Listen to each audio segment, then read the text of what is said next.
Assalamualaikum warahmatullahi wabarakatuh. Perkenalkan, saya Samsiati, calon guru penggerak angkatan 6 dari TK Panti Utami PGRI Kecamatan Klirong, Kabupaten Kebumen. Pada kesempatan kali ini saya akan mempraktikkan wawancara kepada pimpinan sekolah kami, beliau Ibu Saringah, terkait dengan pengambilan keputusan berbasis nilai-nilai kebajikan sebagai seorang pemimpin. Selamat siang Ibu Saringah. Selamat siang, Nusa. Ya, apa kabar hari ini? Alhamdulillah sehat.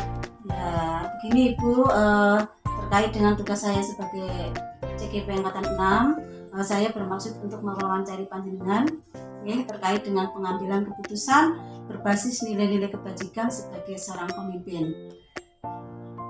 Nah, selama ini bagaimana Ibu dapat mengidentifikasi kasus-kasus yang merupakan kasus dilema etika ataupun kasus rujukan moral tersebut, Ibu? Ya, siap. Terima kasih waktunya. Cara untuk mengidentifikasi kasus-kasus yang merupakan dilema etika atau rujukan moral, selama ini kami memang betul-betul hati-hati dalam menentukan. Makanya kami mengidentifikasi terlebih dahulu dengan cara mengenali nilai-nilai yang saling bertentangan dalam situasi tersebut. Maksudnya sebelum melangkah ke dalam situasi yang harus kita hadapi, itu betul-betul tindakan itu nanti keputusannya tidak tidak asal-asalan, tetapi dipikir secara menyeluruh, yang nantinya keputusan-keputusan yang akan saya lakukan itu tidak akan salah langkah. Dan juga menentukan siapakah yang melakukan permasalahan itu, apakah itu dari warga sekolah itu ataupun siapa, karena di situ kita harus bisa menentukan benar ataupun yang salahnya siapa. Berarti kita butuh komunikasi langsung dari si pelaku. Berarti memang dalam mengidentifikasi kasus ini betul-betul harus ada komunikasi gitu, adanya musyawarah dari kedua belah pihak. Nah, selama ini bagaimana panjenengan menjalankan dalam pengambilan keputusan di sekolah Anda, terutama untuk kasus-kasus di mana ada dua kepentingan yang sama-sama benar dan mengandung nilai-nilai kebajikan itu? Dalam menjalankan pengambilan keputusan di sekolah kami, utamanya di kasus di mana keduanya sama-sama benar ataupun sama-sama yang mengandung kebajikan, saya harus benar-benar hati-hati dalam menentukan keputusan. Kemudian karena saya harus dalam posisi yang betul-betul tepat, kita ambil berdasarkan prinsip sebagai berikut. 1, dalam melakukan demi kebahagiaan, dalam melakukannya itu kami mengingat terkait dengan bagaimana masalah itu. Sebelum menentukan keputusan itu kita harus memikirkan itu menurut saya itu permasalahan yang terkait dengan hajat orang banyak. Kemudian menjunjung tinggi nilai-nilai pada prinsip dalam diri ataupun yang disebut berpikir berbasis peraturan. Lalu melakukan apa yang kita harapkan orang lain juga melakukan seperti pada diri saya sendiri, ataupun yang bisa disebut berpikir berbasis rasa peduli. Dengan contoh, berarti ketika kita menemukan permasalahan, namun permasalahan itu betul-betul dilakukan oleh orang itu, tetapi karena kondisi keadaan, dan saya tahu persis kondisi orang itu, sehingga kami butuh peduli. Jadi kita tidak mengambil keputusan secara gegabah, tapi mengingat atau menimbang. Dengan dasar itu, sehingga keputusan kita tidak akan salah. Bagus sekali ini langkah-langkah yang sudah Ibu ambil dalam mengambil keputusan pada kasus di mana Ibu hadapi tersebut, Ibu. Nah, untuk prosedur seperti apa yang biasa Anda lakukan selama ini? Langkah-langkah atau prosedur yang saya lakukan selama ini di sekolah kami, memang kami selalu mengacu pada peraturan yang sudah kami sepakati bersama antara warga sekolah. Kemudian kita menyangkutkan dengan kode etik yang sudah ada. Itu kan kita sudah punya kode etik yang terkait dengan guru, punya kode etik, berarti ketika permasalahan menyangkut dengan guru berarti kami harus mempertimbangkan dengan segala kode etik yang sudah berlaku. Lalu berbincang langsung atau berkomunikasi langsung dengan si yang punya masalah itu, sehingga kami tahu persis masalah yang terjadi, apa masalahnya sehingga terjadi masalah itu. Lalu dengan memutuskan kami berdasarkan insting, karena seringkali kami dalam menentukan keputusan itu kami tetap menggunakan insting saya.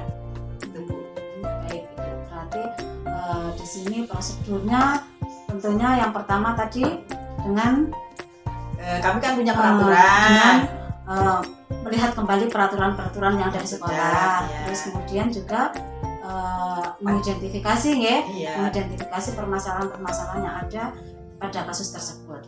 Nah, hal-hal apa saja yang selama ini Ibu anggap efektif dalam pengambilan keputusan pada kasus-kasus dilema etika ini? Hal efektif yang saya anggap di dalam permasalahan yang kami hadapi terkait dengan kasus dilema etika, kita harus dapat dan mampu mengenali bahwa nilai-nilai yang saling bertentangan dalam situasi itu. Kemudian mengetahui siapa yang terlibat di dalamnya. Lalu mengumpulkan fakta-fakta yang relevan dengan permasalahan itu. Lalu ada pengujian paradigma benar lawan salah, itu terkait apakah masalah itu menyangkut dengan hukum. Nah, berarti kita menanganinya sudah berbeda lagi karena tidak harus menggunakan kebijakan, tetapi tetap kita dengan masuk ke ranah hukum. Ya, baik, dalam pengambilan keputusan tadi tentunya Ibu menghadapi tantangan-tantangan. Ya, kira-kira tantangan apa yang pernah Ibu hadapi dalam menghadapi kasus tersebut? Betul, Bu. Sebetulnya kita banyak sekali permasalahan. Namun di antara permasalahan-permasalahan ada salah satu permasalahan yang butuh pemikiran yang luar biasa sehingga menjadikan saya anggap menjadi suatu tantangan. Nah, hal-hal yang merupakan suatu tantangan dalam pengambilan keputusan pada kasus dilema etika itu secara umum ketika menghadapi kasus tersebut kami mempunyai menggunakan pola atau model atau paradigma yang terjadi pada situasi yang menurut saya sangat sulit sehingga menjadikan suatu tantangan kasus yang berhubungan dengan contoh misal individu. Berarti kan menjadi tantangan. Saya harus memunculkan egonya, namun saya singkirkan egonya dulu. Nah, dengan kami mengutamakan kebutuhan masyarakat orang banyak, lalu masa keadilan lawan rasa kekasihan, berarti kami selalu berhati-hati. Karena di sisi lain kami harus menentukan keputusan bahwa saya harus kasihan karena memang tahu persis kondisi si yang punya masalah itu. Nah, di sisi lain kami harus adil sebab kami sebagai yang dituakan harus betul-betul adil dalam lembaga itu. Tidak boleh membedakan antara karyawan guru yang satu, mungkin yang punya masalah guru lah itu kami harus secara adil dari pihak yang satu dan yang kedua. Nah, kemudian kebenaran antara kebenaran dan kesetiaan. Contoh misal permasalahan itu datang itu dan kami harus melangkah menentukan keputusan itu karena adanya kami berdasarkan kesetiaan. Mungkin si yang punya masalah itu sangat setia sekali kepada lembaga kami, namun kami harus secara profesional, kami harus betul-betul adil dan juga harus betul-betul sesuai dengan kebenaran yang ada. Berarti kami harus menyesuaikan kondisi permasalahan yang kami hadapi. Baik, Ibu, dalam tantangan itu memang banyak sekali Ibu dalam menghadapi kasus-kasus yang terjadi pada lembaga sekolah. Nah, untuk pertanyaan selanjutnya, kira-kira dalam pengambilan keputusan apakah Ibu menggunakan jadwal atau tata kala? Nah itu Bu, kami kan selama memimpin ataupun yang dituakan di lembaga itu kami mengharapkan tidak akan ada masalah. Iya. Jadi kami tidak pernah menjadwalkan kira-kira nanti kalau ada masalah kita seperti ini. Kami hanya berpegang teguh pada aturan, prinsip. Saya prinsipnya di sini harus menjadi seorang yang bisa dicontoh dan juga bisa memberikan pengayoman kepada pihak-pihak yang ada di sekolah kami. Jadi kami harus mempunyai prosedur yang kami lakukan. Satu, melakukan hal-hal atau langkah-langkah yang harus yang harus kita tahu, yaitu mengenal dalam situasi. Berarti ketika kami dalam menghadapi masalah kita harus betul-betul tidak gegabah. Kemudian dalam menentukan keputusan harus tahu siapa yang terlibat. Lalu mengumpulkan fakta-fakta yang relevan dengan masalah yang ada dan menguji kebenarannya. Apakah permasalahan itu betul-betul informasi yang diterima saya, informasinya seperti itu. Berarti butuh komunikasi dengan kedua belah pihak. Baik, berarti untuk jadwal memang ketika ada kasus seperti itu gitu, kalau bisa langsung diselesaikan, kalau tidak harus Kalau saya tidak harus selesai hari itu juga, karena butuh pemikiran yang bening. Iya. Karena memutuskan dengan tergesa-gesa itu hasilnya kurang maksimal.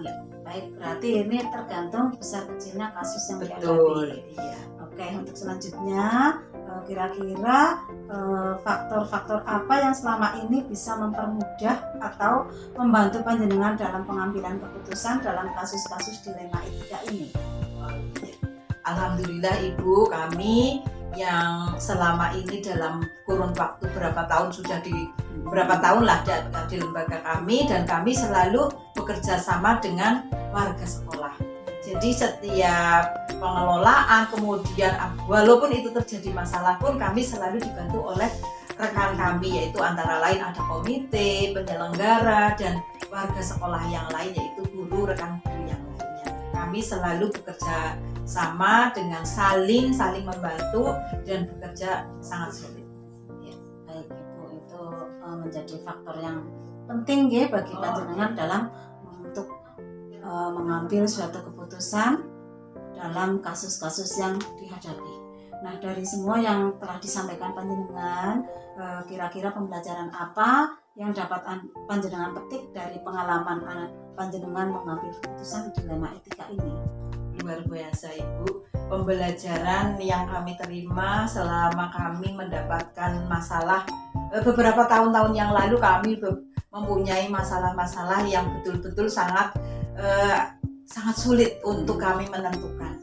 Nah, pembelajaran yang kami dapat dari pengalaman-pengalaman yang saya ambil ketika kami memberikan keputusan, contohnya yaitu terjadi dilema etika. Seolah-olah pemimpin sangat bingung, namun pemimpin harus mampu memiliki beberapa sikap, yaitu satu, seorang pemimpin harus jujur, kemudian komunikatif, sebab permasalahan tidak bisa selesai kalau tidak dikomunikasikan. Lalu bersikap adil. Kenapa bersikap adil? Ketika kami menemukan masalah, kebetulan yang permasalahan itu datangnya dari keluarga saya sendiri. Kami harus profesional dan harus adil. Nah, selanjutnya bertanggung jawab. Ketika kami memutuskan sesuatu, kita harus bertanggung jawab. Apapun resikonya itu, kami siap untuk bertanggung jawab. Lalu percaya diri. Seorang pemimpin harus punya percaya diri. Tanpa percaya diri, kita tidak akan bisa melangkah untuk lebih jauh untuk mengembangkan lembaga itu sendiri. Selanjutnya pemahaman kondisi. Sebagai pemimpin kita harus betul-betul paham kondisi apa yang ada di sekolah kami, baik itu warga sekolahnya ataupun semua satprasnya. Contoh misal, warga sekolah yang selama ini kan ada guru, ada komite, ada guru yang kebetulan yang namanya rumah tangga kan kadang-kadang juga sedang ekonominya turun, kemudian naik, kemudian ada permasalahan lain lah. Yang namanya rumah tangga kan banyak sekali permasalahan, nggih. Nah, ketika kami dalam melihat kondisi rekan kami yang sedang suntuk ataupun sedih, kami mempersilahkan teman kami tidak usah masuk di kelas, kami gantikan, dan gurunya silakan untuk bisa mengerjakan lain di kantor itu. Lalu memiliki selera humor. Kami memang memiliki selera humor. Kenapa demikian? Supaya dalam menangani semua permasalahan ataupun mengerjakan kegiatan-kegiatan tidak harus serius, tapi tetap ada relax. Sekali melihat dari apa yang sudah panjenengan jelaskan kepada saya, tentunya saya dapat melihat dari sini bahwa panjenengan itu betul-betul adalah sosok pimpinan yang sangat baik. Nah, terima kasih untuk waktunya Ibu Saringa. Pada kesempatan kali ini saya betul-betul merasa terbantu dengan adanya wawancara dengan panjenengan ini untuk tugas saya selaku calon guru penggerak ini. Semoga sukses besar dan nanti bisa diaplikasikan ke lembaga kami. Terima kasih sekali lagi. Demikian wawancara saya dengan Kepala TK Panti Sri Utami PGRI Kecamatan Klirong. Wassalamualaikum warahmatullahi wabarakatuh.